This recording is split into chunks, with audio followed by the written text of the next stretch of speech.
Time now for our political insiders. We have Charlie Giroux on the Republican side and a new face joining us on the Democratic side. Not necessarily new for Pennsylvania.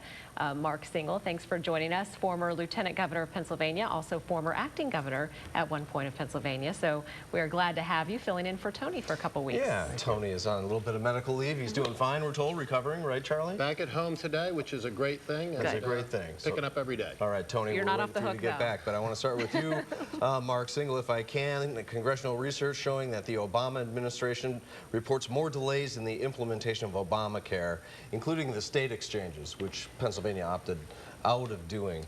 What do you feel the impact is like here in Pennsylvania? Well, it's really a shame because the delay in providing Obamacare, as everybody calls it, means that across the country between 300,000 and 1 million people will not get the care for at least another year. That translates into billions of dollars of losses for the federal government, and it's just because of the ongoing confusion and the ongoing politicization of Obamacare. You know, we should be about the business of providing health care to everybody. Every president since Harry Truman has tried to do it. We're this close, and now it's just a question of getting it implemented. So I say let's do it. Let's get it implemented and see if it works. That smoke you see here is coming out of Charlie's ears. Well, the smoke is wafting over from the other side there after that explanation, but this is really a very serious problem because the Obama administration has proven now that they can't do what they set out to do. Literally, the Congressional Research Service is telling us half of the programs are not on time or are yet not even in place, including the big ones like the exchanges. This has serious implications, even for those who misguidedly support Obamacare. And it comes back to the fact that politically, this is a little bit of a political show. Yeah. This is a huge problem for the Democrats next year. And they're already running as fast as they possibly can away from President Obama and away from Obamacare. It is a political dead sure loser. But sadly, it is a bad policy for the American people while it's still in place. Mark, is it just not ready? Is well, it not no, ready? I don't. My good friend Charlie has it all wrong. And as much as it hurts me to disagree on my first debut here, the Affordable Care Act is about providing care to all of the people in the United States of America. And that has to be a good objective for the richest country in the world. Now, how we get there is a question of implementation. It's a question of good faith. It's a question of working together.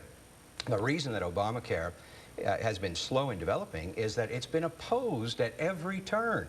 The House Republicans have had 40 votes to veto this, even though it's the law of the land for 3 years and the Supreme Court has upheld it.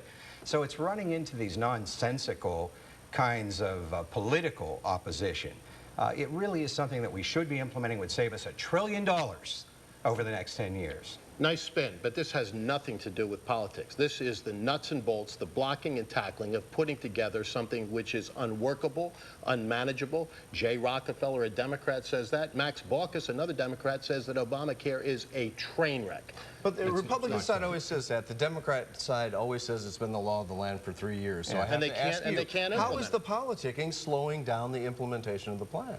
Well, what has happened here is that the business community has risen up and said, look, we don't have time to implement it. Well, to the extent that the Obama administration can accommodate that complaint, they have. They said, okay, we'll give you 1 more year. The tenet of Obamacare that says that there's got to be a limit on co-pays and out-of-pocket expenses, the insurance industry rose up. Said, oh, wait a minute, that's going to threaten our profits a little bit too much too soon. So they gave them another year to implement.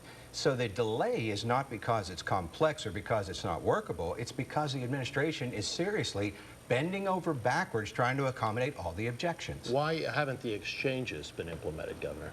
Because I think you have a lot of people who are confused about this and have run away from their responsibility. No, the federal government, the Governor Corbett should have embraced the responsibility but he didn't, and the majority of governors across the country did not, Democrat and Republican alike. It's now the opportunity and, in fact, the onerous and responsibility of the Obama administration to put these exchanges in place. They haven't done it. Why not? I think they're assiduously working on it. And they're not doing such a good job. Oh, I'm not sure about that. If you were the governor, you'd be after them. As you say, this is a very big task, but they are moving in that direction. I think it's going to happen. Former Lieutenant Governor, former Acting Governor Mark Singal on the Democratic side. And Thank you, we had a guys. whole Get to page of page questions and other topics. What we should have known was save those for get later. the two started with Obamacare. There we go. We'll hit it next week. Thank you so All right, much guys, for being thank with you. us. And Tony, we hope you get better soon. We do. Our best to Tony. And you can see our Political Insiders every Tuesday right here on CBS 21 News at 5:30. And for all